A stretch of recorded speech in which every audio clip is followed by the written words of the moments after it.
Imran Khan, the former Prime Minister of Pakistan, has been granted bail in a case accusing him of leaking state secrets. However, despite this development, he continues to be in jail facing other charges as the country gears up for the upcoming general election in February. The Supreme Court approved Khan's bail on Friday, but the situation surrounding his release remains unclear, particularly since he is currently serving a 3-year sentence for corruption and is confronted with additional charges.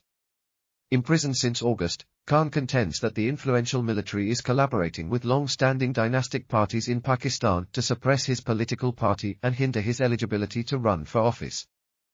Despite facing a barrage of legal challenges since his removal from office in April 2022, following a fallout with the top brass, the 71-year-old leader has persistently found himself entangled in legal battles, leading to 2 instances of imprisonment. The case has essentially fallen apart, and Imran Khan and Shah Mahmood Qureshi have finally been granted bail, stated lawyer Salman Safdar outside the court, referring to Khan's former foreign minister, who is also detained in connection with the same case. According to prosecutors, the allegations revolve around the mishandling of a diplomatic cable, known as a Cypher, sent by Pakistan's ambassador to the United States.